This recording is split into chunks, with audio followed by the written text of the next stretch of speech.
Cerita pun bermula di sebuah perairan yang berlokasi di pelabuhan Zetong, prefektur Guangzhou. Nampak terlihat seorang pria yang sedang memantau situasi di sekitar pelabuhan dari atas sampan kecilnya. Pria tersebut bernama Erbadao yang merupakan seorang ahli berpedang.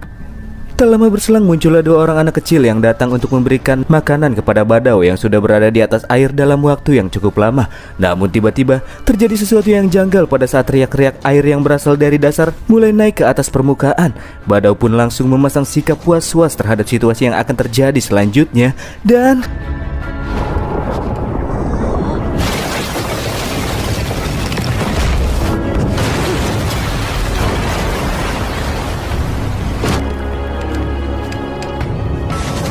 Ya, muncul sebuah kapal selam berukuran kecil dari dasar air yang menghantam sampan kecil Badao sampai hancur. Hal ini diikuti dengan munculnya 3 orang pendekar pedang yang keluar dari kapal selam tersebut. Dan inilah alasan mengapa Badao terus memantau situasi di sekitar pelabuhan. Ia ditugaskan untuk mencari para penyelundup yang kerap kali membuat keresahan, di mana mereka menggunakan kapal selam sehingga keberadaan mereka ini cukup sulit untuk bisa ditemukan. Ketiga penyelundup ini juga bekerja di bawah naungan sosok yang cukup berpengaruh. Karena itulah mereka sama sekali tidak merasa gentar dan malah melemparkan nada meremehkan meskipun sudah diciduk oleh Erbadao, yang merupakan bagian dari Qi Yin Wei atau penjaga kekaisaran api, yang memang ditugaskan untuk meringkus para penyelundup tersebut. Hingga akhirnya pertarungan pun tidak bisa di-cancel lagi.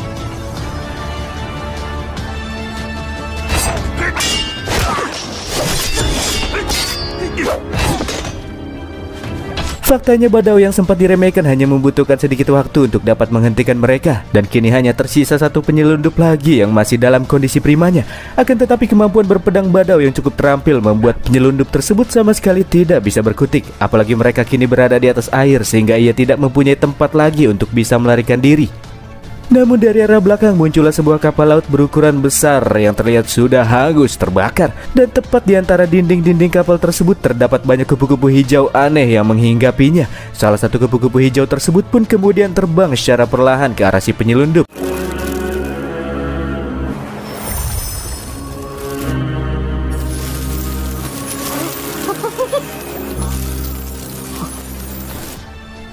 Dan di saat itu hinggap di atas telapak tangannya, tubuh sang penyelundup tiba-tiba terbakar oleh api hijau yang merembet dengan cepat ke sekujur tubuhnya. Hingga akhirnya ia pun tewas dengan cara yang begitu misterius.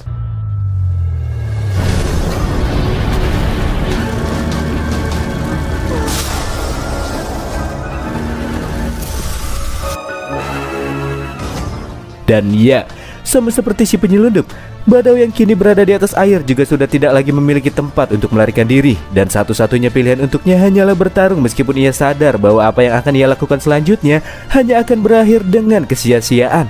Sebelum menerjang ribuan kupu-kupu hijau, Badao juga sempat-sempatnya menyinggung seseorang bernama Qin Hu yang mempunyai hutang kepadanya. Mungkin dengan terjadinya insiden ini, Qin Hu tidak perlu lagi membayar hutang-hutangnya kepada Badao.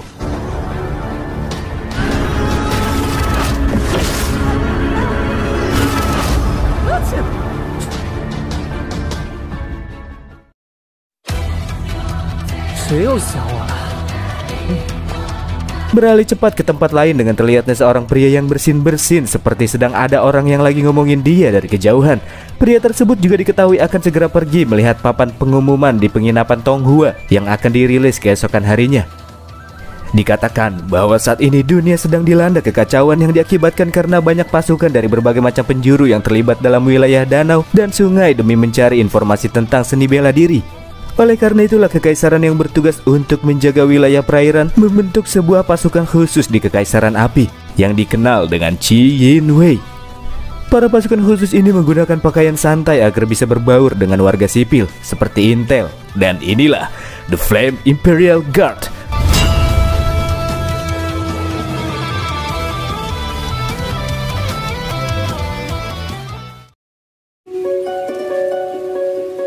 Scene beralih ke sebuah market di pelabuhan Chitong dan masih di prefektur Guangzhou, di mana kita akan diperlihatkan dengan seorang pria dengan satu penutup mata, dan dia merupakan sang ketua pasukan Qi Yin Wei yang bernama Ying Li Xi Lang, yang akan kita panggil dengan Pak Li.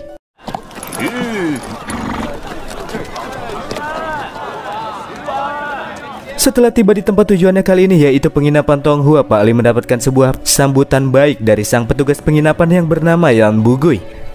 Namun Pak Li menyarankan untuk tidak terlalu bersikap sopan kepadanya karena mereka masih bekerja di bawah naungan yang sama, yaitu pengadilan kekaisaran.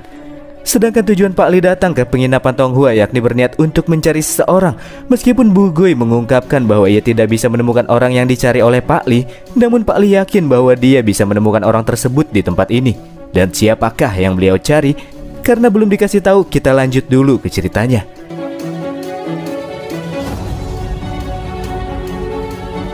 Sesaat setelah masuk ke dalamnya, nampak terlihat sudah ada banyak tamu yang hadir.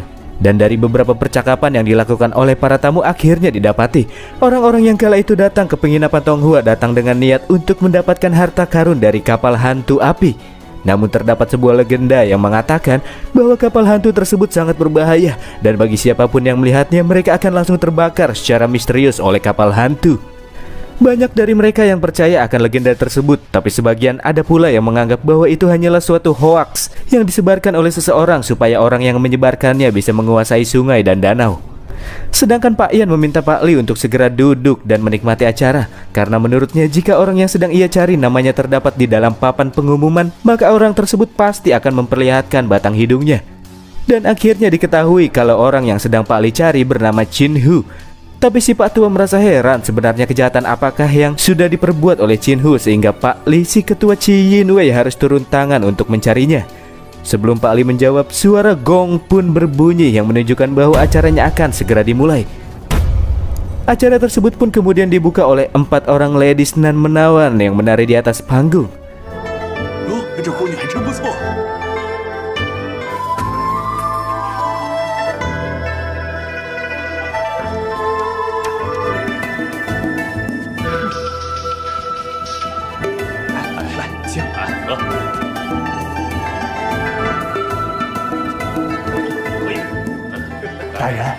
Dikatakan oleh Pak Yan bahwa pelabuhan Citong merupakan pelabuhan terbesar di dunia. Bunga, angin, bulan, salju, nyanyian, dan tariannya menjadi yang paling terkenal di dunia. Reputasi tersebut juga pantas dimiliki oleh penginapan Tonghua menurut seorang pria di meja sebelahnya yang bernama Xiao Ting, yang terlihat sangat antusias dengan acara tersebut. Xiao Ting juga datang bersama dengan 2 kakak seperguruannya yang bernama Shuang dan Sun.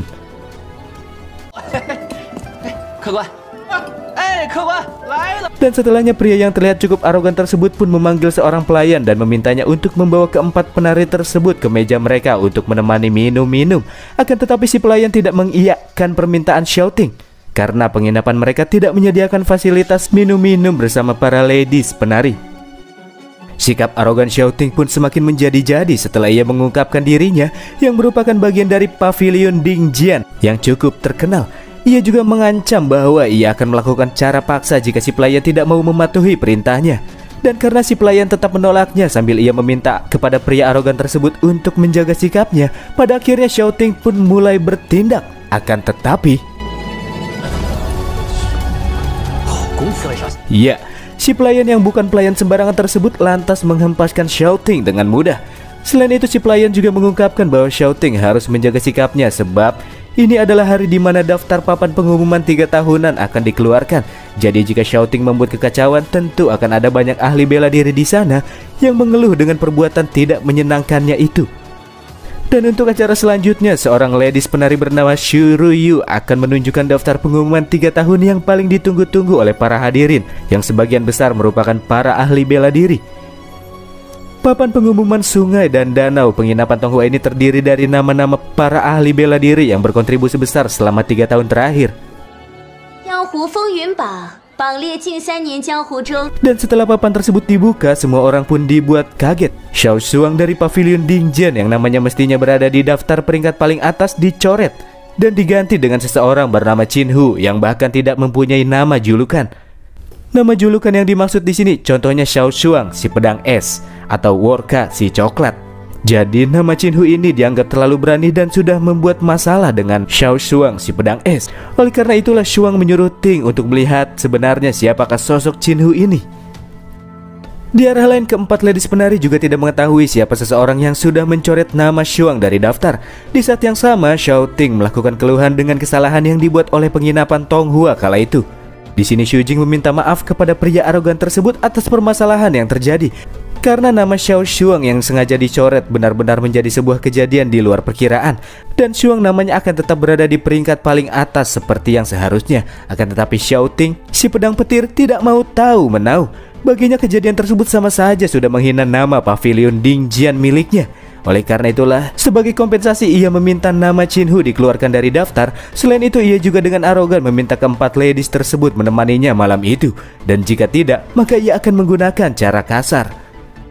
Karena permintaan tersebut dirasa sudah sangat menyimpang, pada akhirnya untuk membuat Xiao Ting bungkam, para ladies pun akan memilih untuk menggunakan cara kasar dengan melawan Xiao Ting dalam baku hantam.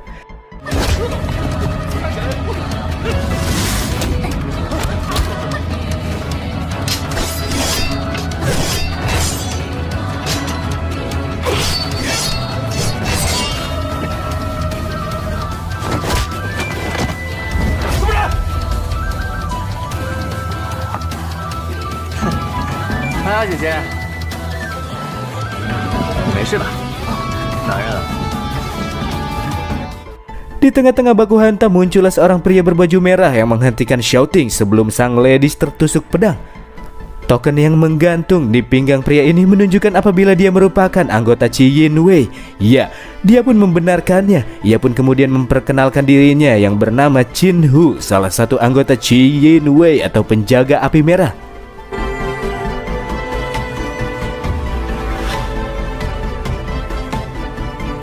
Sebelum baku hantam berlanjut, seorang ladies bernama Aya kemudian melerai pertarungan di antara kedua pria tersebut. Namun Chin Hu tidak akan menurutinya karena menurutnya ini akan menjadi baku hantam di antara dua orang pria sejati. Dan tak lama berselang terdengar suara samar diikuti dengan daun-daun plum yang mulai berguguran. Di saat itulah muncul seorang pria nyentrik yang lantas menghempaskan Xiao Ting. Pria nyentrik ini bernama Hua Wuban yang mengatakan mengingat pavilion Dingjian merupakan salah satu pedang suci, Wuban tidak mengira bahwa ada salah satu anggotanya yang memiliki sikap yang begitu menyimpang. Selain itu, Wuban dengan kekuatannya juga memaksa Chin Hu untuk tunduk di hadapannya.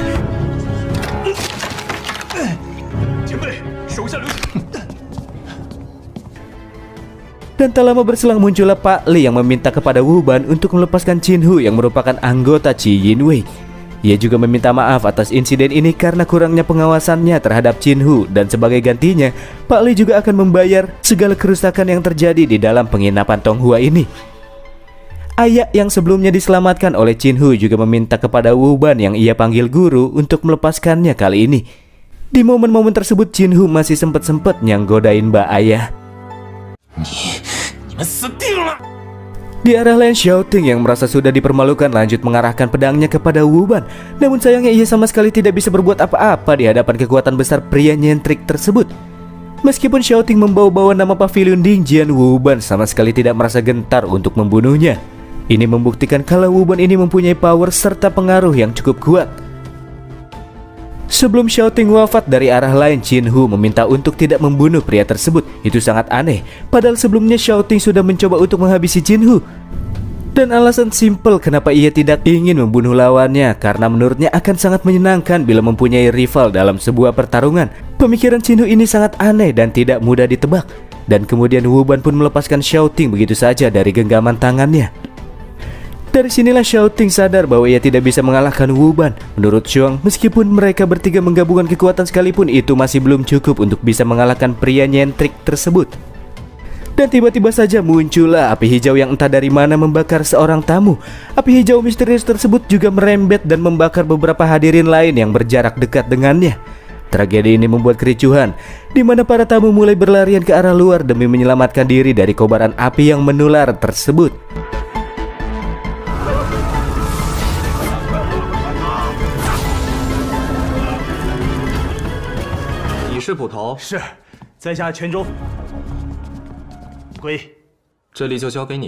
Atas insiden tersebut, Wuban kemudian menyuruh Yan Bugui untuk melakukan investigasi atas kejadian tersebut, sedangkan Wuban akan membawa keempat ladies bersamanya. Orang-orang yang terbakar kini telah hangus dan menjadi abu, dan inilah masalah yang ingin dituntaskan oleh Pak Li. Dan para gubernur dari utara menugaskan Chin Hu secara langsung untuk menyelidiki dan bertanggung jawab atas pembunuhan kapal yang terbakar. Pak Li juga sudah membawa surat perintah tugas untuk Chin Hu. Di sini Bu Gui turut mengatakan apabila sejak kemunculan tragedi kapal api, banyak pula terjadi pembunuhan dengan api di sekitar sungai dan danau, yang juga menyebabkan beberapa sekte musnah setelah dilalap oleh api misterius tersebut. Hal ini juga terjadi terhadap warga sipil yang tidak bersalah sehingga menimbulkan banyak kekacauan. Misi yang dirasa cukup merepotkan tersebut membuat Chin Hu merasa enggan untuk mengerjakannya. Ia juga menyuruh Pak Li untuk pergi saja. Akan tetapi Pak Li mengatakan kalau Chin Hu harus mengganti rugi uang atas kerusakan yang ia timbulkan di dalam penginapan Tonghua ini, dan itu akan dilakukan dengan cara potong gaji bulanan. Utang membuat Chin Hu sangat pusing. Utang Badao aja belum dibayar, sekarang dia malah punya utang lain.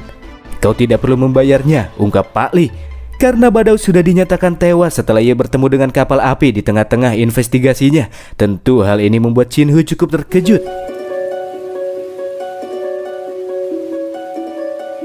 Karena itulah tanpa sedikit pun keraguan ia langsung mengambil surat tugas dari tangan Pak Li, yang di dalamnya berisikan Chin Hu harus bekerja sama dengan Yun Fei Hong yang diketahui sebagai keturunan dari Raja Obat dalam penyelidikannya. Tapi Chin Hu juga mempunyai sebuah syarat lain. Syarat yang satu ini sangat diketahui oleh Pak Li, di mana dirinya langsung memberikan sebotol anggur kepada Chin Hu yang suka dengan minuman beralkohol tersebut.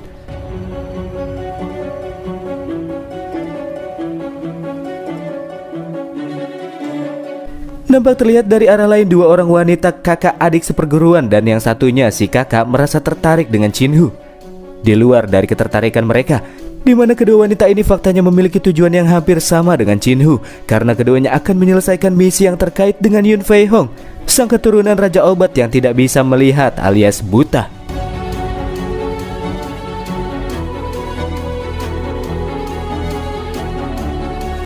Scene kemudian beralih dengan diperlihatkan seorang bocah pelayan muda yang melaporkan kepada tuannya bahwa si tuannya ini sudah ditunjuk untuk bekerja sama dengan Chi Yin Wei dalam penyelidikan kapal api. Ya, dia adalah sang keturunan Raja Obat Yun Fei Hong.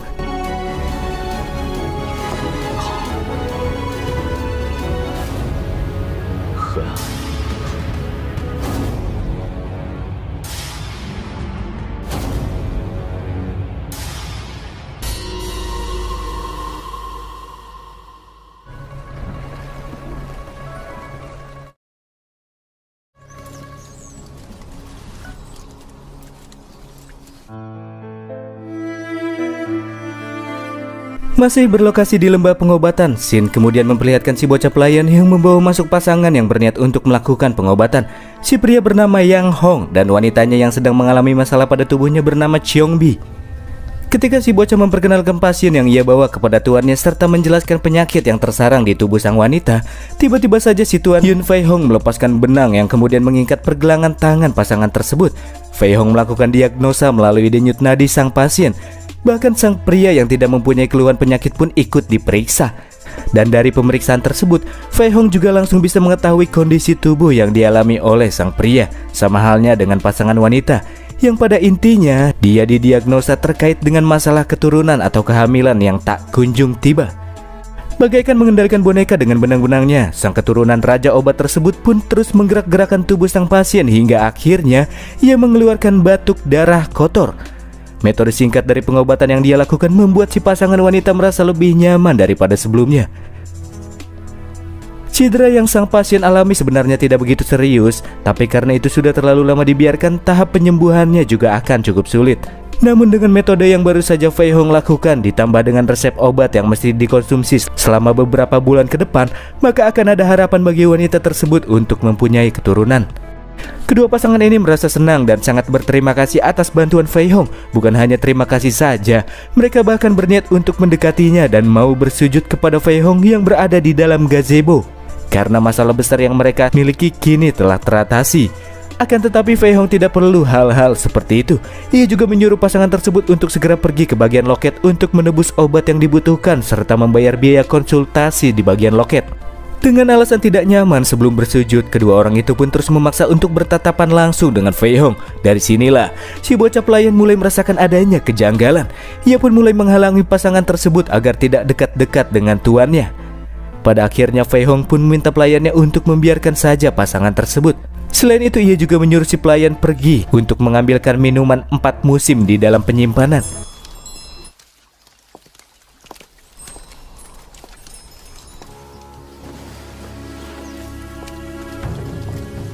Dari gelagat yang ditunjukkan oleh pasangan ini cukup terlihat kalau mereka ini tidak mempunyai itikat yang baik kepada Fei Hong.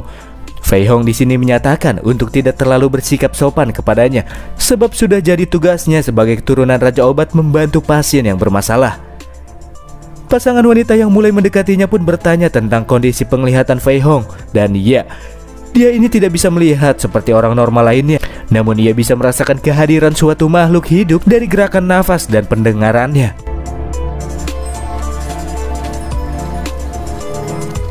Pasangan yang melakukan gerak-gerik mencurigakan ini pun menertawai Fei Hong yang tidak bisa melihat padahal usianya masih muda. Keduanya terus-menerus menyindirnya dengan kata-kata yang cukup nyelekit di hati. Hingga pada akhirnya mereka membuka niatan sesungguhnya, di mana mereka akan membunuh sang keturunan Raja Obat tersebut. Melalui pendengaran yang sudah terlatih sangat jelas pergerakan dari serangan lawan, di mana Fei Hong langsung dengan mudah mengempaskan keduanya. Selain itu, ia juga mengira alasan mengapa pasangan tersebut mencoba menghabisinya itu semua dikarenakan mereka berniat untuk merebut item-item dewa obat yang dimiliki olehnya. Dan ya, hal itu dibenarkan oleh sang wanita.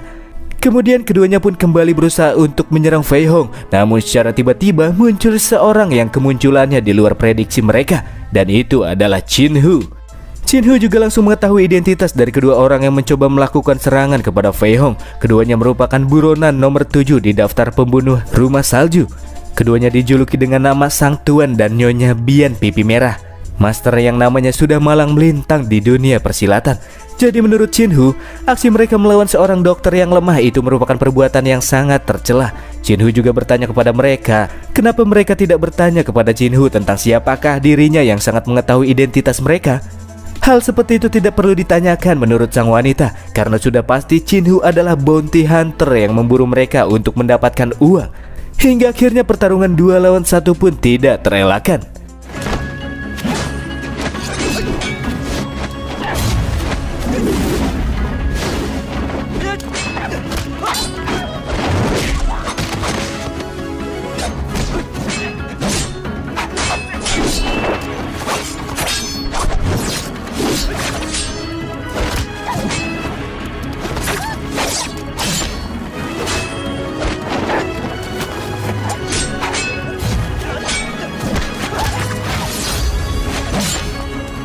Meskipun pada awalnya jelas terlihat Chin Hu sangat menguasai jalannya pertempuran, namun ia tidak bertindak lebih jauh pada saat lawannya sudah terjatuh di atas permukaan tanah. Chin Hu juga sempat menggunakan sebuah pot bunga lili di dalam pertempurannya. Setelah pot bunga tersebut hancur, wajah sang dokter terlihat agak kesal karenanya.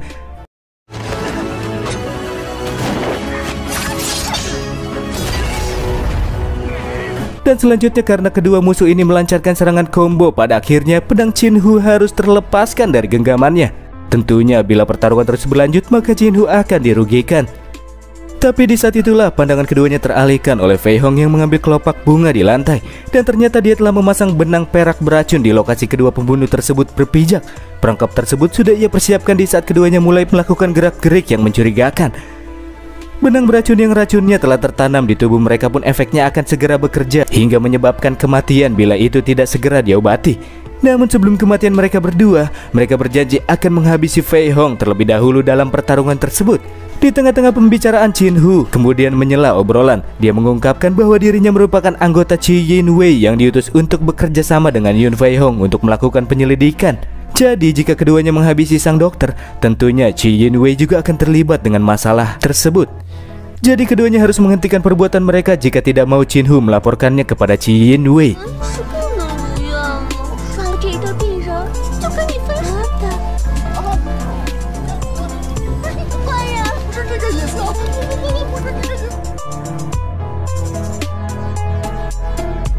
Dan pada akhirnya kedua pembunuh tersebut pun kabur karena tidak mau permasalahan mereka semakin besar ke depannya.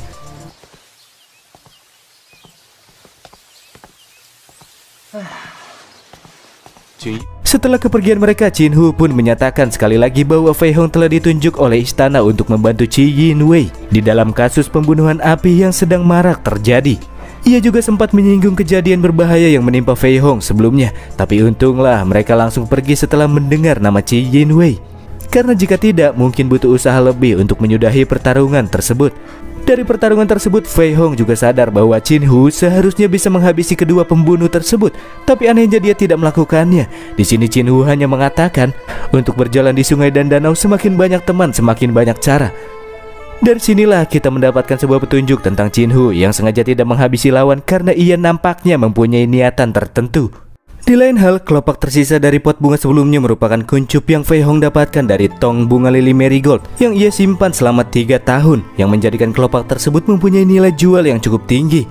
Qin Hu nampaknya tidak tahu kalau tanaman tersebut sangat mahal, tapi menurut ucapan Fei Hong, Qin Hu ini mungkin takkan mampu membelinya. Sedikit singgungan tersebut membuat Qin Hu merasa agak jengkel dengan si dokter buta tersebut. Dan karena tugasnya untuk menemui Fei Hong dengan niat untuk menjalin kerjasama telah selesai, Qin Hu kemudian akan pulang melaporkan tugasnya ke divisi Wei Tingxi yang merupakan divisi naungannya sebagai penjaga api merah. Tapi Fei Hong menyuruhnya jangan pergi dulu. Entah mengapa, namun karena Qin Hu mengira ini dikarenakan bunga yang ia hancurkan, ia pun berjanji untuk membayar ganti ruginya. Fei Hong yang malah diingetin bunga kesayangannya malah bikin dia nambah galau. Ia juga mengatakan kalau Qin Hu ini takkan mampu membelinya. Hal ini membuat hubungan keduanya agak semakin merenggang.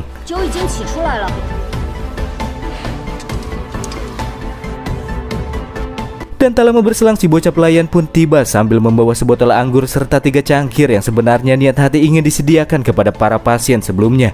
Sambil menaruh kelopak tersebut ke dalam cangkir anggur, ia juga menyuruh pelayan untuk mengantarkan Qin keluar. Tapi si penggila anggur yang melihat anggur spesial plus kelopak lili mahal langsung memasang wajah girang dan lantas berusaha merebut cangkir tersebut dari genggaman sang dokter.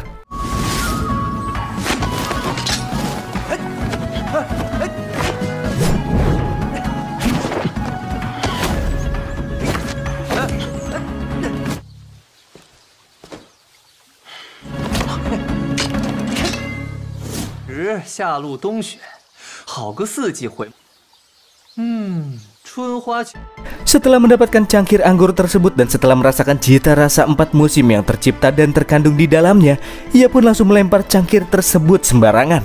Ia juga langsung mengambil cangkir anggur lainnya. Emang ya, kalau udah soal minuman, nih MC emang kampret. Setelah mencicipinya, Qin Hu juga bisa dengan detail mengetahui komposisi yang digunakan untuk membuat anggur tersebut. Dia sudah benar-benar pro kalau soal minuman yang satu ini. Dia juga mempunyai kata-kata bijaknya sendiri kalau udah ngomongin soal anggur. Menurut Fei Hong, kelakuan Qin Hu itu sangat membosankan dan kata-kata filosofinya tentang anggur tidak berguna sama sekali. Dan tak lama berselang muncullah Pak Yan yang melaporkan bahwa terjadi pembunuhan lagi dan kali ini terjadi di Villa Mingjian. Tragedi ini menyebabkan banyak nyawa hilang serta hancurnya villa itu sendiri. Orang-orang yang dikirim oleh Pak Yan juga sama sekali tidak menemukan sesuatu yang berguna setelah memeriksanya secara langsung dari TKP. Oleh karena itulah ia meminta kepada Qin Hu dan Yun Fei Hong untuk melakukan investigasi lebih lanjut. Qin Hu pun akan langsung pergi ke tempat tersebut, sedangkan Fei Hong tidak mengatakan apa-apa sama sekali. Sebelum kepergiannya atas permohonan maaf Qin Hu kepada sang dokter, ia pun menuangkan sedikit anggur yang ia punya ke cangkir tersebut dan kemudian pamit pergi setelahnya. Setelah kepergian mereka, sang pelayan kecil pun melaporkan bahwa ia sudah mencari hal-hal terkait dengan Qin Hu. Qin Hu merupakan orang yang ditugaskan secara langsung oleh Gubernur Utara untuk menyelidiki kasus pembunuhan dengan api. Selain itu diketahui pula pada 3 tahun yang lalu setelah meninggalkan sekte Dewa Mabuk dan bergabung dengan divisi Wei Ting di bawah naungan Qi Yinwei, Qin Hu ini sering mengabaikan tugas yang diberikan oleh Qi Yinwei dan ia lebih sering pergi ke hutan sambil menikmati anggurnya. Jika ia tidak muncul dalam insiden penginapan Tonghua, mungkin keberadaan kuat sepertinya tidak pernah diketahui oleh publik. Dia juga sangat dekat dengan pemimpin Qi Yinwei yaitu Pak Li. Yang dengan kata lain, bila ingin mendekatkan diri dengan Qi Yinwei, maka Qin Hu akan menjadi jembatan untuk sang dokter.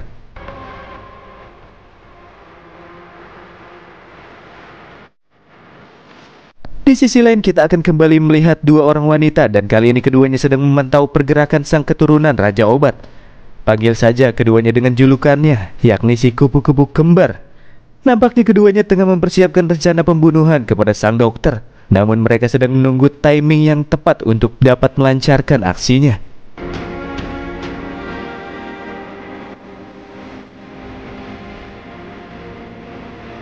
Scene kemudian beralih di bangunan penginapan Tonghua, di mana kita akan kembali diperlihatkan dengan Wu Ban yang berdiri di atap bangunan tersebut sambil mengungkapkan keresahannya kepada langit atas berbagai tragedi yang telah membuat kacau dunia. Sambil memegang sebuah poster yang di dalamnya terdapat gambar Qin Hu. Sebenarnya siapakah si tukang mabuk tersebut? Identitasnya jadi semakin misterius aja.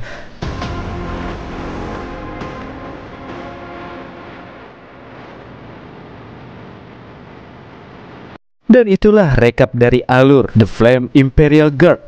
Dan kalau kalian suka dengan konten ini, komen gas pakai D di kolom komentar. Dan kalau respon penonton baik, sudah pasti akan lanjut.